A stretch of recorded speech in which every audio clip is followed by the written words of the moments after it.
morning, everyone. Good morning. Well, John clearly had something magical to say because the lightning came and the thunder came. I'm hoping I can part the seas, so we'll see what happens. But this is going to be pretty straightforward. Really just want to talk about how to integrate design and technology into the admission process. You know, some fun things, but for me, with a background in design, it's been very interesting to learn how to take design, traditional aspects of design, and implement technology to kind of get some really good results. So I just want to talk a little bit about the, I have to go forward, right? When we think about design and technology now,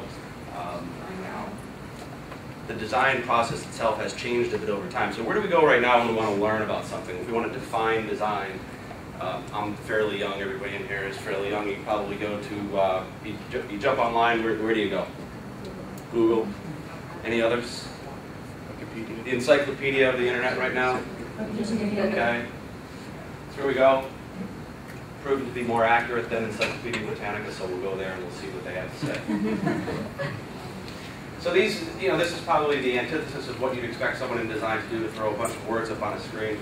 But we're talking about the creative process, design as far as conveying a specific message. We're talking about visual communication, and interestingly, technology.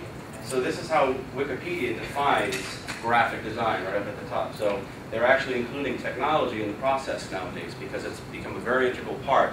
You can design a lot of great pieces, but if those pieces don't include some technology to get some better results, people really aren't just going to want to go down that road. So since the advent of the World Wide Web, which sounds kind of funny to even say, what has changed? So what does Wikipedia say now? Well, now we're really talking about end-user interactivity is a design consideration of the layout, and that designers work to enhance their interactive experience, the interactive experience of the user. So for me, what it has been, it really means is that in the past, what I did is I spent all my time trying to make things look beautiful, look great, win awards, all the fun stuff that you think about with design. But that really doesn't come into play so much anymore. What I'm really trying to do is certainly design something great, but make sure that I'm considering the user when I'm putting something together. What's easy for them to use, what they might respond to, what's current, what are the trends, what's hot, what's going on, how do we engage people? So really the opportunity to engage people and consider the end user when we're actually working on a layout. So again, I'm going to be pretty quick. I'm going to show you a couple things that we've done, just to give you some examples. So it's a little bit hard on a screen to show you, but this is a piece that we did, a search piece for Brandeis University, and I think you can tell that it was a mailer, and it opened up in a very neat way, kind of a very neat piece. So from a design perspective, it was pretty cool. We kind of call it the stand out in the mailbox approach. When you get something in your mailbox and it looks different than the majority of all the other pieces that you're getting from all the other colleges and universities around, you're more apt to open it. But what did we do a little bit different? So again, we tackled the design, but we incorporated some technology here. So what we did is we actually included on the inside of the piece a personalized component that actually spoke to that particular recipient and drove them to a personalized URL. You can't really see the URL right there, but you can see that that's basically what we did. So traditional design that really was cool, fun, interesting, stood out in the mailbox, but a technological component that got us some better results. Here's another one. This is for post-university. So this is actually a yield piece. So you can kind of see it's a neat shape. It's a square. Very simple, sort of opens up into just a more elaborate piece. But again, what we did is we introduced technology to it. So you can see it's personalized. You can see we've added a Perl. It's variable by the admissions counselor. So to that recipient, their particular admission counselor was featured in the piece.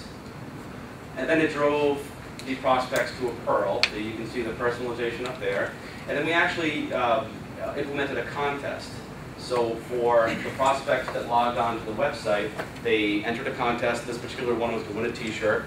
And sort of the idea is to engage. So we're really trying to combine the idea of the design process, design things that look pretty cool, look great, the same thing that we've always done, but introduce technology to engage the prospect a little bit more. And Larry's going to talk a little bit about some contests and giveaways a little bit later, but you can see here's an example of one that we put in place for post-university in a yield effort. The last piece I wanted to show you a bit is sort of as we ramp up technology, here's a series of pieces. This was for Sacred Heart University. What I'm going to do is show you sort of what we would kind of call technological here, but this is a personalized web-to-print brochure. So down here, what you've got is a stealth website. So it's an electronic component. So you have prospects that are kind of jumping on your website, looking around, looking for things, doing their investigating, looking for information on their own time without telling you really who they are and what they're interested in. They log onto this, they enter some information, and then they enter all the information that they're interested in. For instance, what major are they interested in, what activities or interests, those kinds of things. And what's generated is actually a personalized piece, and you can see that right here. That's the outside of the piece. It's generated on the fly. There's a PDF created right in front of you as you put your information in and click submit. You can choose to have this brochure mailed to a person, or they can just get the electronic version. But you can see that the piece is populated by all the information that that particular prospect entered. In this particular case, exercise science. These are different versions. You can kind of see over here that this is all variable, all based on the amount of the type of information that that person entered into the website. So that's all I really wanted to do today, is talk a little bit about how design and technology can sort of come together, how it really has come together, even by Wikipedia's definition, to get a result, to make sure that we're not just designing things to win an award, but we're communicating with prospects to engage them, get them to take some action, ultimately give us some information so that we can enhance and sort of elaborate on the communication process.